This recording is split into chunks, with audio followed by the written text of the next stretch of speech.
Niining panahon nga ang putling ebanghelyo gihagis sa mga hiwi nga pagtulunan.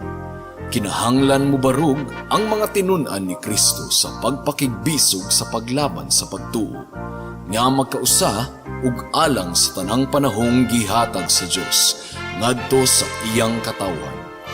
Maoy hinungdan nga namugna kining tulumanon ang putling ebanghelyo. 30 minutos nga pagsabwag sa tinuod nga ebanghelyo. Kauban ni Pastor Jeremias Hangad, ang putling ebanghelyo. Tulumanon nga gihatod kaninyo sa Herald of Grace Radio Ministries Philippines. Ang putling ebanghelyo. Ang putling ebanghelyo.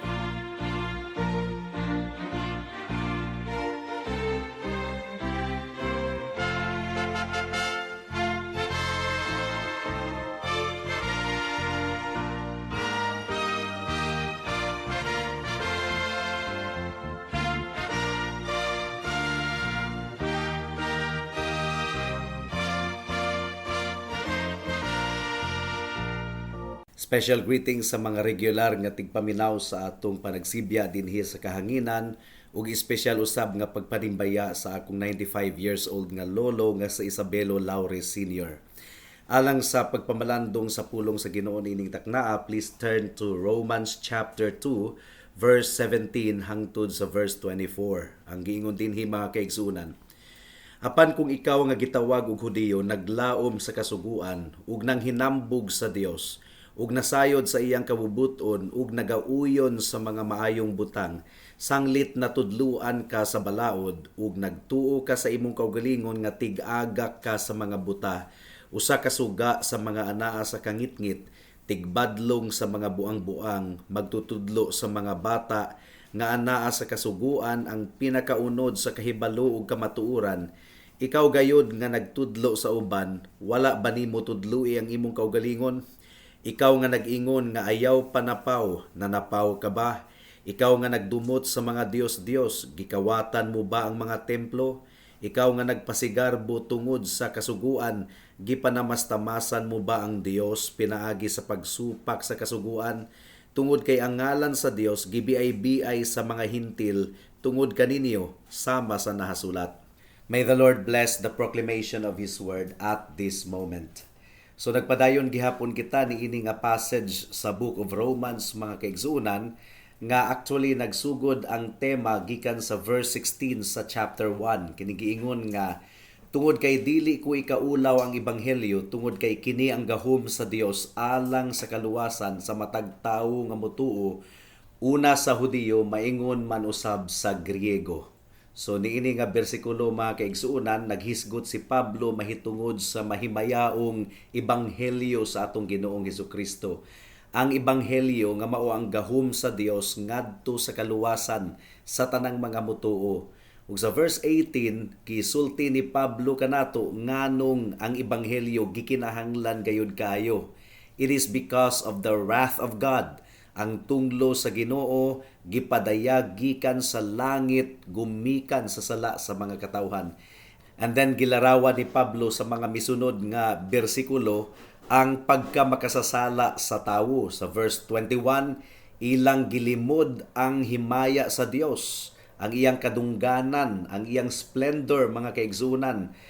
Mibalibad sila sa pag-ila sa ilang utang kabubuton sa Dios, gumikan sa iyang pagkamaayo.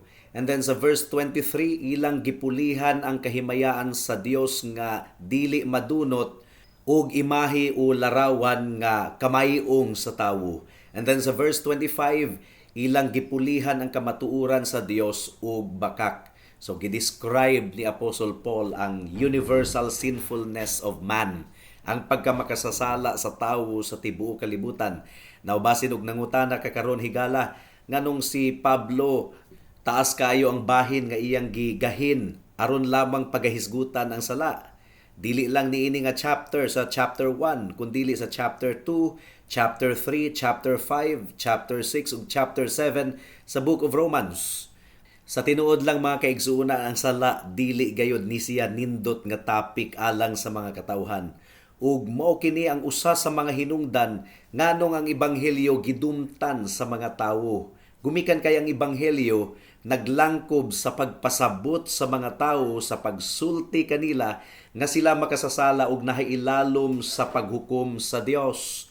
Ang ebanghelyo naglangkob kini sa pagpahibalo sa mga katawhan nga wala lang kay nasipyat sila atubangan sa Ginoo, kundili sila makasasala, sila dautan atubangan sa Dios. Ug muusab kini ang usa sa mga hinungdan nganong daghang mga tawo sa atong kapanahunan karon nga murag ilang tangtangon ang mensahe mahitungod sa sala gikan sa ebanghelyo.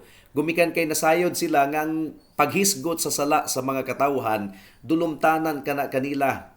Matud pa ni John MacArthur sa iyang libro nga giuluhan og Ashamed of the Gospel, ang giingon ni John MacArthur, ang pinakagikinahanglan sa mga tawo mao ang pagsugid ug paglupig sa ilang sala. Mao nga ang wali nga napakyas sa pagkumprontar ug pagbadlong sa sala pinaagi sa pulong sa Ginoo, wala ka na nagtagbo sa tinuod nga gikinahanglan sa mga tawo. Dili kinitak na alang sa huyang nga mga katawhan, huyang nga mensahe ug huyang nga buluhaton. Ang gikinahanglan mao ang moral nga kusog ug kaisog ug dili mabali nga pagmantala sa kamatuoran nga mao'y maghatag sa mga katawhan ug kagawasan. Mao kadto ang pulong ni John MacArthur. Ang giingon ni Pablo, "For I am not ashamed of the gospel of Christ." Wa kuno niya gikaulaw ang ebanghelyo sa atong Ginoong Hesukristo. Naubot ni Apostle Paul mga kaigsuonan nga mahimong tataw kini ang mahitungod sa atong panginahanglanon sa grasya sa Ginoo aron kita pagaisipon nga matarong sa iyang atubangan pinaagi kang Kristo. Gikinahanglan nato ang gahom sa Dios alang sa kaluwasan. Sa chapter 2 gialkontrahan ni Apostle Paul ang dagan sa hunahuna sa mga Hudiyo. Gumikan kay nasayod siya nga inigbasa sa mga Hudiyo sa iyang mga pulong sa chapter 1, dili nila i-apply kadto sa ilang kaugalingon. Ang ilang hunahunaon nga alang lang kadto sa mga Gentiles. Mao nga miingon si Apostle Paul, "No, guilty usab kamo mga Hudiyo sa susamang sala sa mga Hintil." Mao kini giingon sa Romans chapter 2 verse 1. Mao nga wala kay maipangatarungan o tawo bisag kinsa ka pa nga naghukom. Tungod kay sa paghukom nimo sa uban, ang imong kaugalingon ang imong gihukman. Tungod kay ikaw nga naghukom, nagabuhat usab sa maong mga butang. So sa atong pagbasa niini, kini nga mga pulong kinahanglan nga dili nato i-apply sa mga Hudiyo lamang. Gumikan kay wala naglitok si Apostle Paul og mga pulong batok sa mga Hudiyo lang. Remember, Hudiyo siya mga kaigsuunan. Ang mga apostoles nga uban, mga Hudiyo usab. Si Hesukristo usa ka Hudiyo. So Paul is speaking about religious hypocrisy. Kining relihiyoso nga tigpakaaron ingnon. Paul is talking about people nga nag-excuse sa ilang kaugalingon gikan sa paghukom sa Dios. Ang problema sa mga katawhan karon is that we do not see ourselves as sinners. Wa gyud nato matanaw ang atong kaugalingon ingon nga makasasala. Ang ubang tawo makasasala apan kita gibuutanan kaayo kita sa atong kaugalingon. Wala nato makita ang atong pagkadautan. Wala nato makita ang atong paghigugma sa kalibutan. Wala nato makita ang tanang gipangbuhat nato nga supak sa sugo sa atong Ginoong Hesukristo. Ug ang mga pastor nakuratan nga bisag magwali sila directly mahitungod sa sala sa mga katawhan, ang mga tawo murag wala ray nadunggan. They do everything but get in the face of people and say, "You are the man." So atong tun-an mga kaigsuonan ang mga butang nga gipanghinambog sa mga Hudiyo. Una, gihatagan sila sa Dios sa balaod. They had the 10 commandments. Sila ang piniling katawhan sa Dios. Aduna sila'y relasyon sa atong Dios. Mga Hudiyo sila. Ang giingon sa Romans chapter 2 verse 17, "Apan kun ikaw nga gitawag og Hudiyo naglaom sa kasuguan ug nang hinambog sa Dios." So nang hinambog sila sa Dios mga kaigsuonan, aduna sila'y special relationship with God. Sila mga kaliwat ni Abraham. Unsa may giingon sa Genesis chapter 12 verse 2 hangtod sa verse 3. Ang giingon dinhi, "Himuon ko ikaw nga usa ka dakong nasod, Ako kang panalanginan, himuon kong bantugan ang imong ngalan ug mahimo kang usa ka panalangin. Panalanginan ko ang maghatag og panalangin kanimo ug tungluhon ko ang mga motunglo kanimo ug pinaagi kanimo ang tanang kaliwatan sa yuta panalanginan. So mao kadto ang pakigsaad sa Ginoo kang Abraham. Ang mga Hudiyo kaliwat ni Abraham, mao nga nang hinambog sila mga kaigsunan. Nasayod usab sila sa kabubuton sa Dios. Gihatag sa Ginoo kanila ang balaod isip covenant people. O gipamatud-an kini sa introduction sa 10 Commandments. So nasayod sila sa kabubuton sa Dios, sumala sa Romans chapter 2 verse 18. Unya sila magtutudlo usab sa mga kanasuran, mo kini dagan sa ilang hunahuna. Sila kuno mutudlo sa mga kanasuran, mga kahigalaan, mga giya kuno sila alang sa mga buta. Kahayag kuno sila alang sa mga anaa sa kangitngit. Mo kini gipadayag ni Pablo sa Romans chapter 2 verse 19. Ug nagtuo ka sa kaugalingon nga tig-aga ka sa mga buta, usa ka suga sa mga anaa sa kangitngit. So mao kini ang pagtan-aw nila sa ilang kaugalingon. Taas kayo mga kaigsunan. Mga magtutudlo kuno sila sa mga buang-buang ug magtutudlo sa mga puya. Romans chapter 2 verse 20. Tigbadlong sa mga buang-buang, magtutudlo sa mga bata nga anaa sa kasuguan ang pinakaunod sa kahibalo ug kamatuoran. Apan mga kaigsuunan, kung gihatagan kita sa Ginoo og dako kaayong pribilehiyo, dako usab kaayo ang atong responsibilidad. Ang mga Hudiyo nagtudlo sila sa uban, apan wala nila tudloi ang ilang kaugalingon. Mo kini giingon sa Romans chapter 2 verse 21, ang giingon dinhi, ikaw gayod nga nagtudlo sa uban, wala ba nimo tudloi ang imong kaugalingon? So nakita nato mga kaigsuunan, grabe kaayo kataas ang pagtan-aw sa mga Hudiyo sa ilang kaugalingon. Gumikan kay dako kaayo ang pribilehiyo nga gihatag sa Ginoo kanila isip usa ka nasod ug isip mga kaliwatan ni Abraham.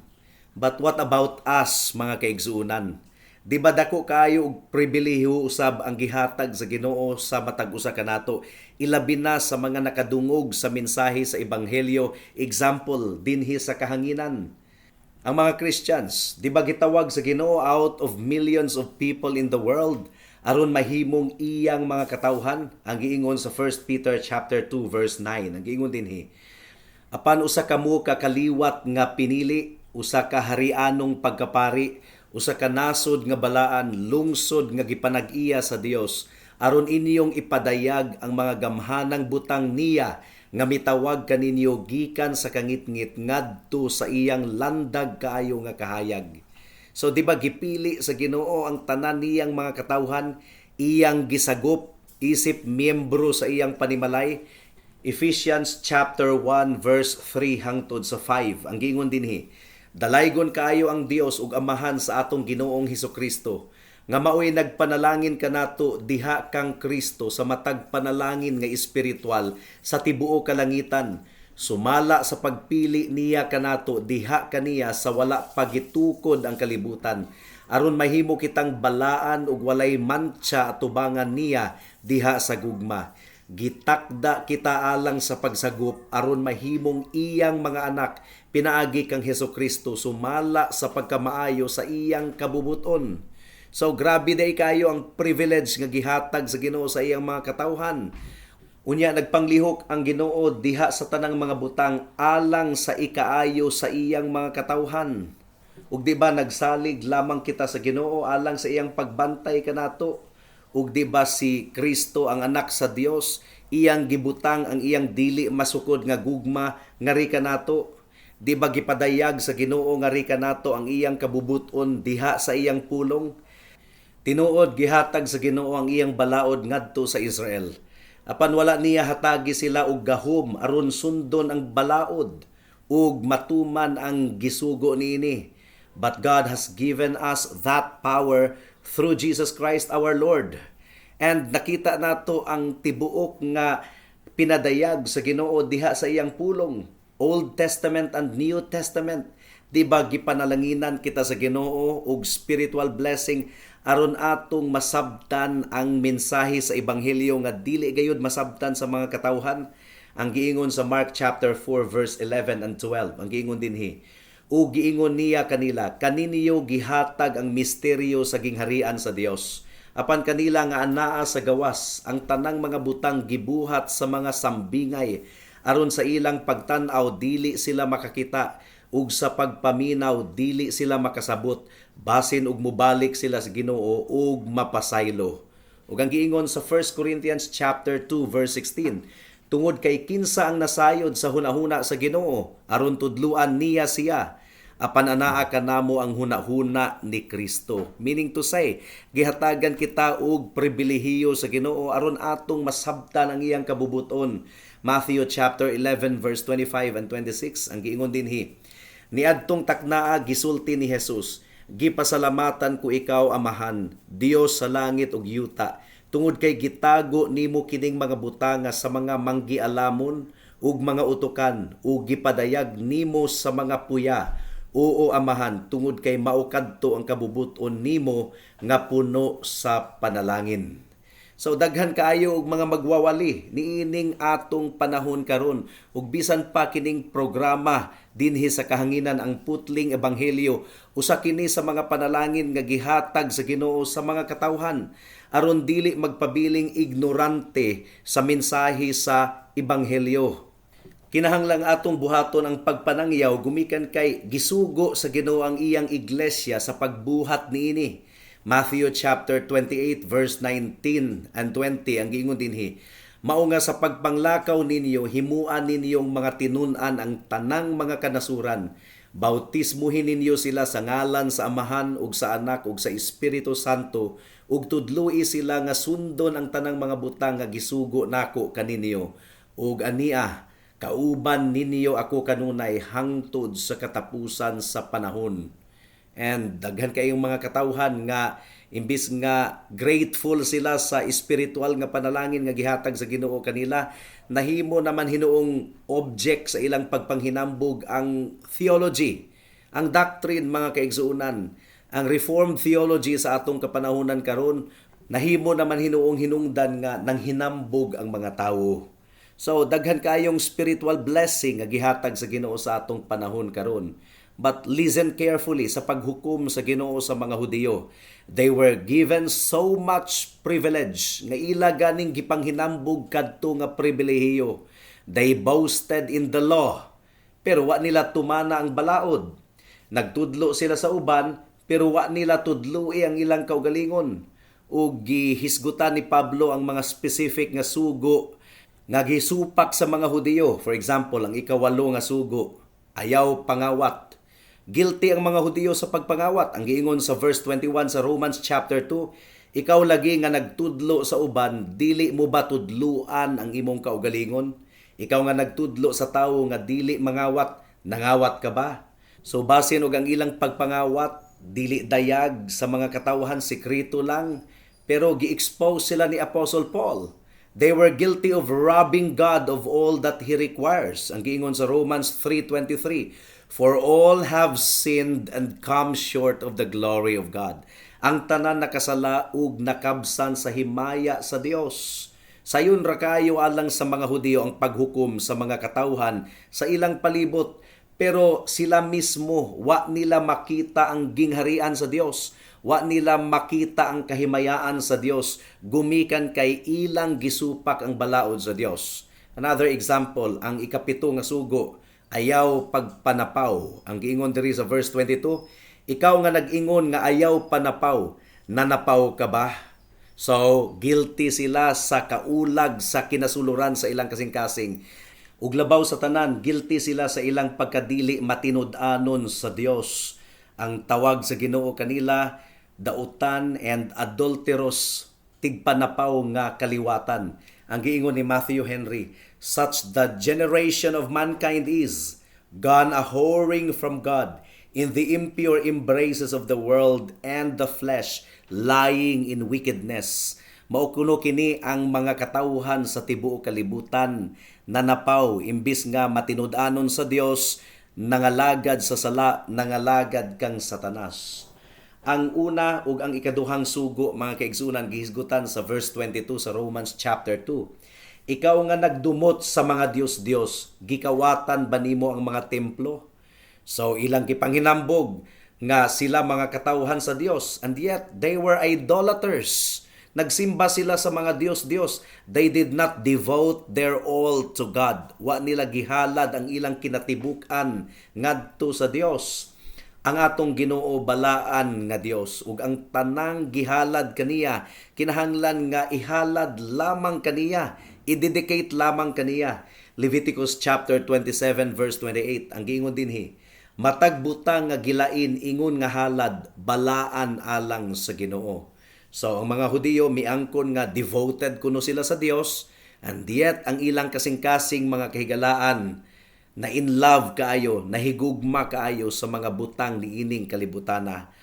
Ug ang pinakabugat sa tanan, pinaagi sa ilang aksyon, napakaulawan ang ngalan sa atong buhi nga Dios. Ang giingon sa Romans chapter 2 verse 24, tungod kay ang ngalan sa Dios napakaulawan sa mga hintil, tungod kaninyo sama sa nahasulat. So, they are the Jewish people. Nang hinambog nga duna sila'y relasyon sa Ginoo, apan gihukman sila sa Dios. What about us? Dili ba kita guilty sa susamang kondemnasyon mga kaigsunan? Di ba aduna pud kitay pag-angkon nga mga maayo kitang mga katawhan, unya aduna kitay pribilehiyo nga motudlo sa uban? Kumusta ang atong kaugalingon? Consistent bang atong pagsunod sa kasuguan sa Ginoo? Are we failing to teach ourselves?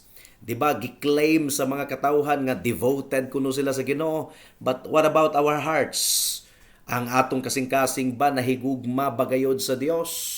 Matthew chapter 15 verse 7 hangtod sa 8. Ang giingon dinhi, kamong mga tigpakaron ingnon, tinuod ang gipadayag ni Isaias mahitungod kaninyo sa iyang pag-ingon. Gitahod ako niining lungsura sa ilang mga ngabil, apan ang ilang kasing-kasing layo kanako. That applies not only concerning the Jewish people mga kaigsunan, but that is applicable to us as well.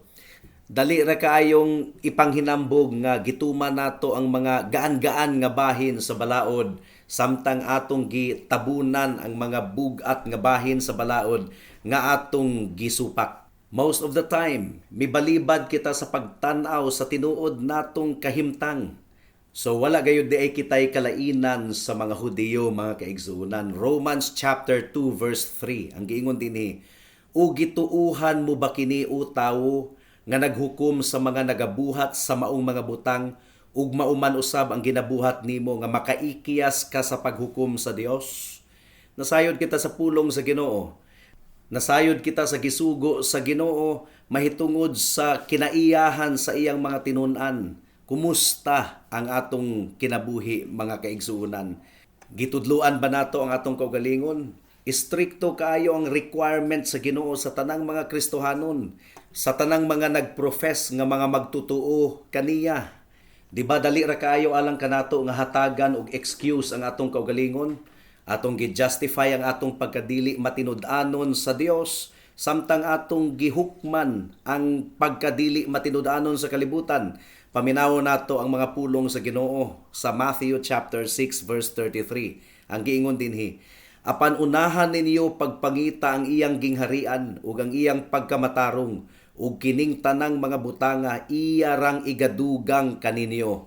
Apan gamay rang ubo ug sipon, gamay rang kakapoy sa lawas, mo decide na dayon ang mga tawo nga dili mo simba kay lain ang pamati. Pero pagtrabaho or pag-eskwela, bisan pag dunay ubo ug sipon, gikinahanglan kayo mo trabaho, musungasong gihapon og trabaho.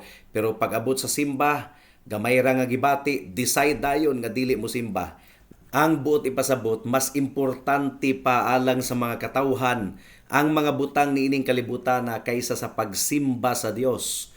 Matthew chapter 16 verse 24 and 25 ang giingon dinhi, pagkahuman gisulti ni Jesus sa iyang mga tinun-an, kung si bisan kinsa buot mosunod kanako, balibaran niya ang iyang kaugalingon ug pas-anon ang iyang krus ug mosunod kanako. Tungod kay si bisan kinsa nga nagtinguha nga muluwas sa iyang kinabuhi, mawad-an hinuon niini. apan si bisan kinsa nga mawad-an sa iyang kinabuhi tungod kanako makakaplag hinuon niini. Luke chapter 14 verse 33. Mao nga si bisan kinsa kaninyo nga dili mosalikway sa tanan nga iyang gipakiglambigitan, dili mahimong akong tinun-an. So, grabe kayo ang mga distractions ni ining kalibutan na mga kaigsunan, mga babag sa atong pagsunod sa atong buhi nga Dios. Ang mga butang ni ining kalibutan na makatintal gayud kaayo, mga attractive kunuhay pero baka kana mga kaigsunan, dili kana tinuod, ilusyon lamang kana ug dali ra kanang mawala sama sa yamog sa sayong kabuntagon. Imo bang gihalad ang imong kinabuhi ngadto sa Dios igsuon? Susiha ang imong kasing-kasing. Nahigugma baka sa Ginoo, labaw pa niining mga butanga dinhi sa kalibutan. Nangalagad ka ba sa Ginoo pinaagi sa iyang iglesia nga matinud-anon? Each of you has been gifted to serve. Matag usa kaninyo nga magtutuo sa atong Ginoong Hesukristo kabahin sa iyang lawas ug gibutang kamo sa Ginoo sa nagkalailaing mga local churches. Each of you is essential. Importante ang matag usa kaninyo hinumdumi, gibutang ka sa Ginoo diha sa iyang lawas, diha sa iyang simbahan, diha sa iyang iglesia, and you should feel a sense of purpose. Ang giingon sa 1 Corinthians chapter 12 verse 14 to 18. Tungod kay ang lawas dili usa ka bahin lamang, kundili daghan. Kung muingon ang tiil, tungod kay dili ako kamot, dili ako kabahin sa lawas. Dili tungod niini nga rason nga dili na kini kabahin sa lawas. Ug kung muingon ang dalunggan, tungod kay dili ako mata, dili ako kabahin sa lawas. Dili niini nga rason nga dili na kini kabahin sa lawas. Kung ang tibuok lawas mata, asa man nahimutang ang igdulungog. Kung ang tanan igdulungog, asa nahimutang ang panimhot. Apan karon gipahiluna sa Dios ang matag kabahin sa lawas, ang matag usa kanila sumala sa iyang desisyon. So, lain-lain ang gasa nga gihatag sa Ginoo kanato alang sa pagpangalagad kaniya sulod sa iyang iglesia. Daghan pa kayog area sa pagpangalagad nga angay natong mabuhat. Our lives must be exemplary. Mahimong example sa uban. Ang ubang mga tawo, mga kaigsunan, kinahanglan nga makita nila si Kristo sa atong kinabuhi. Paminaw nato ang giingon ni Pablo sa Romans 2:24. Tungod kay ang ngalan sa Dios napakaulawan sa mga hintil, tungod kaninyo sama sa nahasulat. Subo kayong pamalandungon nga napakaulawan ang pangalan sa Ginoo, gumikan kay ang mga Christians. Wala nagbantay sa ilang kinabuhi. Wala nagbantay sa ilang sinultihan, sa ilang nilihukan at tubangan sa mga katawhan. Hinaot mga kaigsuunan nga gitandog kita sa Ginoo. Mga ambassadors of Christ kita, mga representatives of Christ.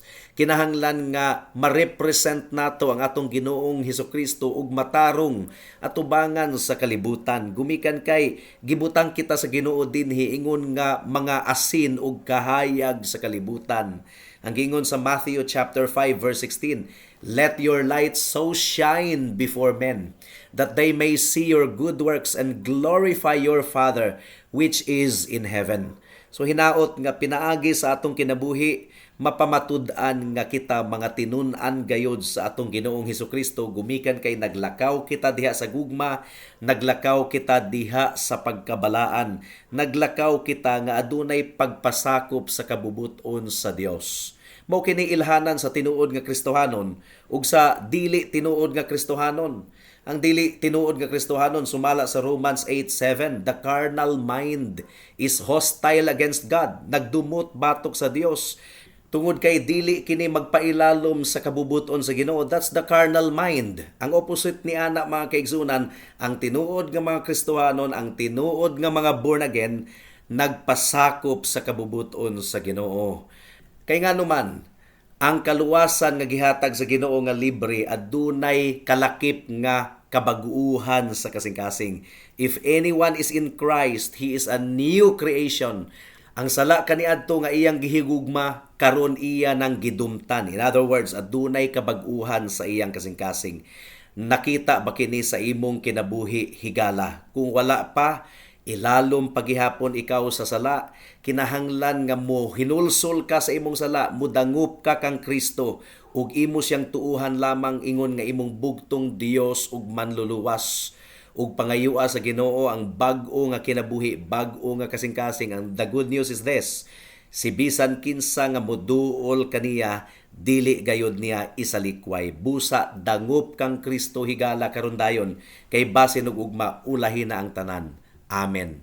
Alang sa dugang nga mga pangutana, mahimong mo text kang Pastor Jeremias hangad sa 0935 744 3030.